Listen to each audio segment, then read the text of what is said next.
The Shaman. A young boy steps out into a forest clearing, initially unaware of his surroundings, just exploring to his heart's content, scouting and investigating the nearby plants and wildlife, observing each other with zealous and passionate curiosity. You could say he was blind to the world and its evils. The forest protected and sheltered him from the world. He used it as an escape from reality, going further into the forest, divorcing himself from problems he had to escape from. What was he escaping from? There was no clear indication. He was simply living his life, surveying the landscape and traversing it with unrestricted freedom. He was going in deeper this time, oblivious of his way back home. He didn't care. He was just a highly inquisitive child. His mind was preoccupied by his interests. The further he went, the more he got lost. The more he got lost, the more his interests were piqued. By and by, he could no longer return and follow the trail back home. He wandered off the trail a few hours ago, over the rocky hills and muddy terrain. Through the bush and dense vegetation, he came upon an old home. Leisurely approaching the home. No anxiety detected. This was truly a gutsy kid. Upon closer inspection, the home was in shambles, although it was barely being held upright by rickety beams. The staunchness of it was questionable. However, it looked as if it had weathered plenty of time. The boy was surrounded by a peaceful aura. Nothing could penetrate this. He inched his way closer to the home. With each step, inspecting the house further into detail, noticing all the cracks and creases in between, the chipped painting, the rotting decor, how the sun barely illuminates the surroundings, how dark and drab it all appears to be. When the footsteps inched closer and closer, the boy noticed the figure in the window. The slightest movement and the silhouette disappears. Must have been his imagination. Doesn't matter now. His curiosity was at an all-time high. He continues onward. The gall on this boy, an extreme amount. This is where the silence breaks. As he took his first steps onto the porch steps, the creaking and the groaning of the old wood, it echoed throughout the clearing, even though it felt claustrophobic, with the torn down paneling and the dying plants surrounding the home as if it was a shrine to an old master. One step led to another, and then another. Soon he was on the porch, inspecting the defeated furniture, broken down and beaten from exposure to the elements. They must have been hundreds of years old. They appeared ancient. A sort of monotone palette colored all of them a distinct shade of brown and gray. Any sort of touch would have crumbled the furniture. Oh, the smell as well. How it was so rotten.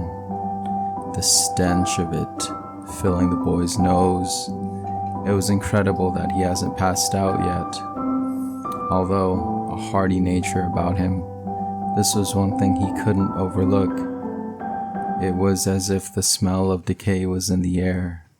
Rotting flesh and spoiled food. A pungent and foul odor indeed, the putridness of it. The boy began to gag, but it wasn't the end of his journey. He was far too enamored with exploration. Holding down his breath, he ventured forth. Capturing his attention was the front door, of large stature, truly a sight to behold. its decrepit nature, misunderstanding the person in front of it, a total desync of intentions. The door immovable and unopenable, the boy adventurous and unexpecting. The two meet face to face, unaware of each other's objectives, but still, it was a door and a person. There could only be one outcome, and yet nothing happened. Nothing of significance truly happened. It was bizarre. The boy stood there, a puzzled look on his face, more so interested with examining the door in detail. The door returning its blank gaze back at the boy. Surely something should happen by now. But still, nothing occurred. The door braced for what was to come. A sturdy posture was held. The boy in a quizzical stance. This went on for several more moments. Then, with a rush of spontaneity, the boy rushed to the window, lifted up the panel, and jumped in. The fetid funk grew to extraordinary bounds. He could contain it no longer, vomiting right there, on the spot. Overwhelmed by the sensations surrounding him, it was definitely too much. Yet, the boy could stand more when given the chance. A robust and healthy disposition towards life cannot be torn down so easily, especially within the frame of the young lad. Full of vigor and spirited fitness, the lad had a stomach for the harsh, a well-built boy. Considering his stature and his athleticism, he was beyond help. His curiosity still took hold of him daily. Every single moment was an entrancing one. His gaze was caught, fixed upon an old and dusty grandfather clock, withered away and torn down. The old house had swallowed every single piece of life from it, absorbing all form of life, leaving it lifeless, leaving it to stand on its own. This was nature taking its course in the most natural way possible. Time and time again, time immemorial, the boy inched closer and closer until he was at arm's length from the clock, analyzing it further for details. He realized the clock was still working. There was a silent ticking, but a ticking nonetheless. It was 3:31 p.m. He looked around further and checked outside. The sky darkened a bit, clouds forming overhead. There was a chill in the air. He took note of it and ventured further into the decrepit home. His environment became stranger. He fell upon the kitchen, where there were obvious signs that someone was recently there. A table filled with the most luxurious dishes and ornate plates. No food scraps in sight.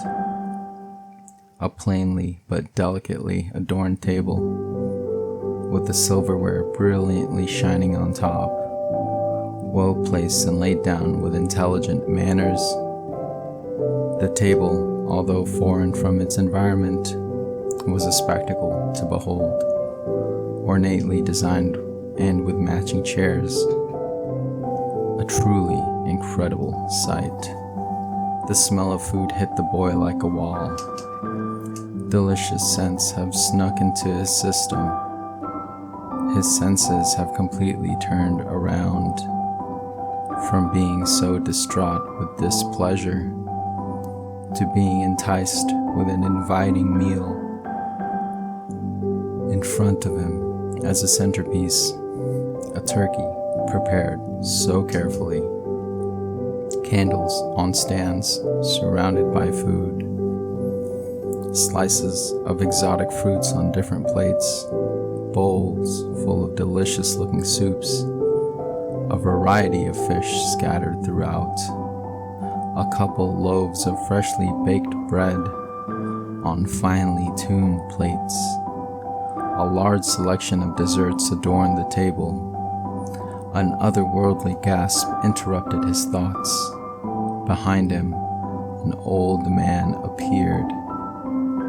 Throughout the doorway, he was barely visible. His silhouette appeared ragged and transient. Although, just as quick as he saw him, the old man disappeared. The silhouette leaving no trace behind. The boy was stunned. Couldn't believe what he saw. Initially, he suspected that it was a ghost, an apparition of sorts. He paid it no further mind. The boy directed his attention back at the table. But what once was there was now gone and replaced with disgust. All the candles were melted and blown out, spreading down onto the table. The table itself was in shambles and could barely stand on its four legs.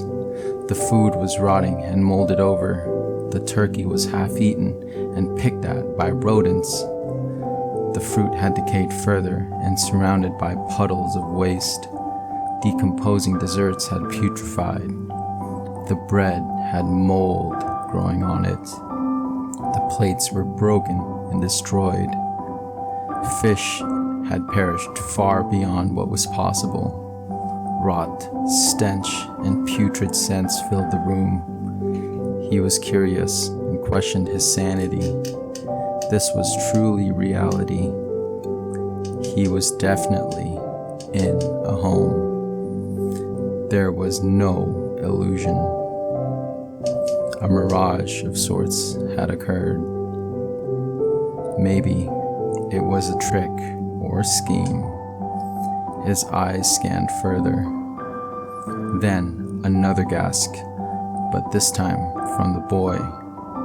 The old man was back, this time as a tangible being. Not a silhouette, but an actual person. Astonished looks were exchanged. Both of them just as confused as the other. The boy asked, "Who are you?" The old man returned, "I could very well ask you the same thing." A puzzled look drew over the face of the young lad, and he replied, "My name is John. What is your name?" The old man drew a sigh and returned the boy's puzzled look. "I find names to be complicated. However, you can call me a shaman." "Okay, Mr. Shaman, what are you doing here in these woods?" "I am simply trying to live my life as peacefully as I can." "Why?" "Why not? There's disease and illness out in the real world." "Why?" The shaman sighed deeply. "I can see where this conversation is heading, young man. I can't help it. I'm just naturally curious, I suppose." The boy was preppy. The shaman was calm and collected. "I can tell, but there's a beauty within that curiosity." "There is? I wouldn't know. I'm just going about the world in my own way." "Might I ask, what way would that be?"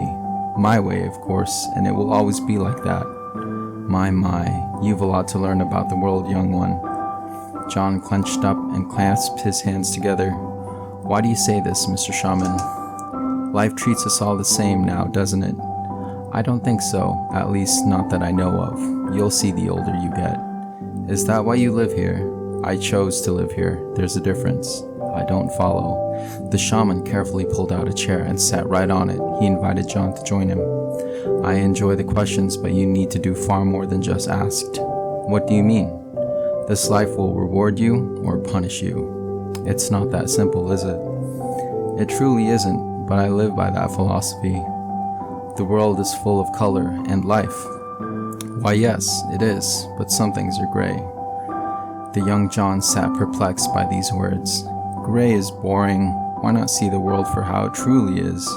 Oh, young one, but I am. I don't believe you. You don't have to believe everything you hear. Who said I do? I may be young, but I'm sharp. Are you now? John adjusted himself more comfortably in the seat. Why do I have to explain myself to you, Mr. Shaman? You don't, and that's the beauty of it all, isn't it, young man? I suppose so. They both look outside the window, peering overhead. What are you doing here, anyway? I'm an explorer, of course. You just enter homes without knocking? This one looked abandoned. I didn't think there was someone living here. Shouldn't you still knock? I never thought of it like that. They don't teach manners nowadays. The shaman reached into his robe, pulling out an old ragged pipe. I think they do. I just don't follow the rules too well. He reaches again and pulls out tobacco in a tin case. Look where that's gotten you, right in my home. He loads up the pipe and carefully stashes the tin. You have a point there. So you're an explorer then? That I am. I love to venture out to the forest and get lost. The shaman lifts his pipe up to his mouth and puffs away. What are you trying to find? Whatever crosses my path. Looks like you found it then, haven't you?